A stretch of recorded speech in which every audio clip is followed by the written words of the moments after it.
Beritakanlah firman, siap sedialah baik atau tidak baik waktunya. Shalom, puji Tuhan kita bisa berjumpa lagi dalam Renungan Harian edisi 22 April di hari ini. Mengawalinya mari kita berdoa. Kami bersyukur untuk kesempatan kami akan membaca dan merenungkan sebagian dari firman-Mu. Roh-Mu yang kudus tolonglah kami, urapilah dan berkatilah kami dengan firman-Mu di hari ini. Dalam nama Tuhan Yesus Kristus kami berdoa. Amin. Nats firman Allah yang menjadi perenungan kita bersama di hari ini dalam rangkaian renungan harian berseri. Tema yang berseri mengenai hidup dalam kasih secara khusus dari Roma pasal 12 ayat 9 sampai dengan ayatnya yang ke-21. Yang saya percayai bahwa ini semua berbicara mengenai bagaimana hidup di dalam kasih sebagai umat yang telah mengalami kemurahan Allah. Secara khusus yang pertama kita akan melihat ayat 9 sampai dengan ayatnya yang ke-11 dari Roma pasalnya yang ke-12. Secara khusus saya akan baca ayatnya yang ke-9, nasihat untuk hidup dalam kasih. Hendaklah kasih itu jangan pura-pura, jauhilah yang jahat dan lakukanlah yang baik.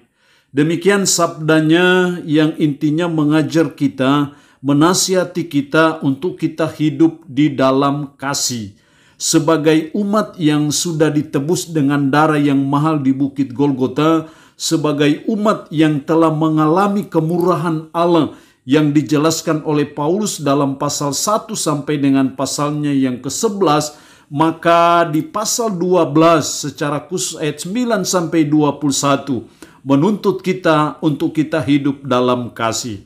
Ayat 9 berkata, hendaklah kasih itu jangan pura-pura. Artinya kasih itu tidak boleh pura-pura. Kasih itu tidak boleh munafik. Kasih itu tidak boleh diwacanakan saja. Kasih itu tidak boleh dijadikan sekedar hukum semata, tetapi kasih itu harus betul-betul dinyatakan, harus betul-betul diwujudkan, dikonkretkan, diaplikasikan dalam hidup kita sehari-hari. Makanya ayat 9, hendaklah kasih itu jangan pura-pura. Artinya Tuhan mau supaya kasih itu sungguh-sungguh nyata dalam hidup kita sebagai umat. Setidaknya ada 3 hal dalam wujud nyata dari kasih itu. Atau wujud konkret dari kita hidup dalam kasih itu seperti apa? Yang pertama ayat 9, hendaklah kasih itu jangan pura-pura. Jauhilah yang jahat dan lakukanlah yang baik. Jadi wujud nyata dari kita hidup dalam kasih yang tidak pura-pura adalah yang pertama, kita harus menjauhi yang jahat. Dan sebaliknya kita melakukan yang baik. Yang jahat kita hindari, yang jahat kita lakukan, sebaliknya yang baik itulah yang kita buat. Ketika kita menjauhi yang jahat dan kita melakukan yang baik, itulah wujud nyata dari kita mengasihi.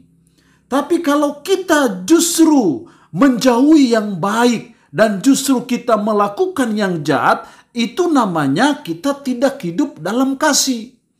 Jadi hal yang pertama wujud nyata dari kasih itu, wujud nyata dari kasih yang diaplikasikan, kasih yang diwujudkan adalah mari kita selalu belajar menjauhi yang jahat dan melakukan yang baik. Apa hal yang jahat? Hal-hal yang tidak sesuai dengan firman, pasti itu hal yang jahat. Tapi sebaliknya hal-hal yang sesuai dengan firman, itulah hal-hal yang baik yang harus kita wujudkan, yang harus kita lakukan. Maka kita sudah hidup di dalam kasih.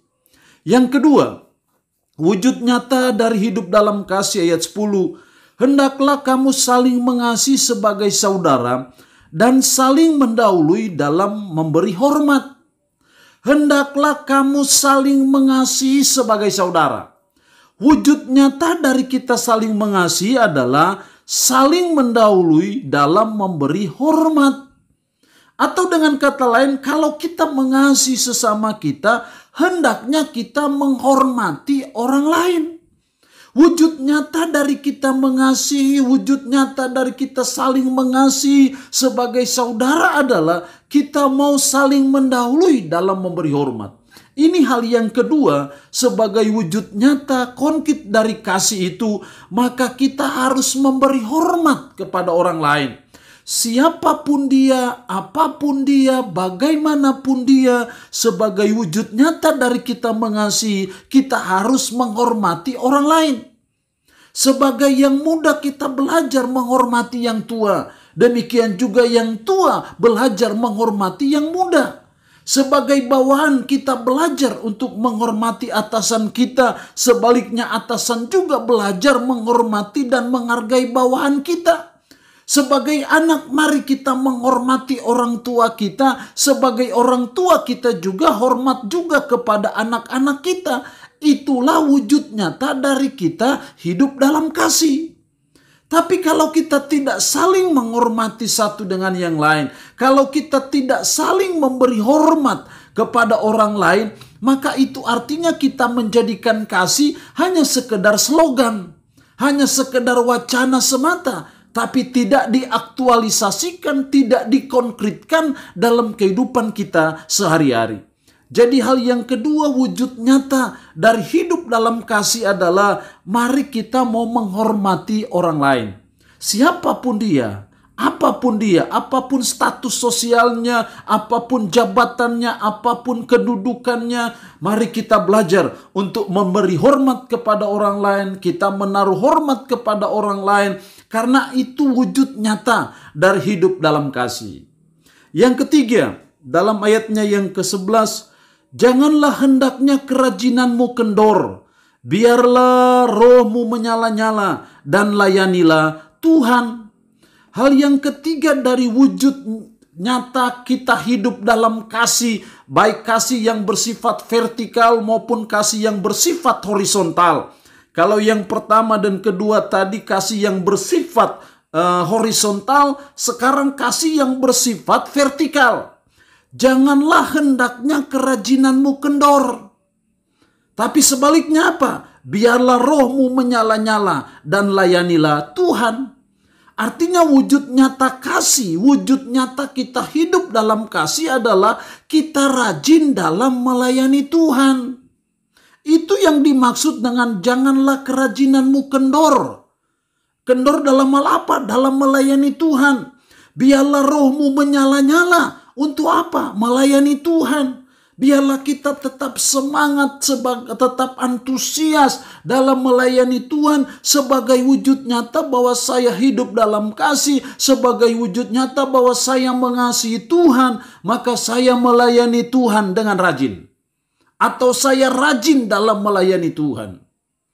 Suatu kata bijak yang dikatakan seseorang, kalau kita selama ini sibuk dengan Tuhan, maka Tuhan juga akan sibuk dengan kita.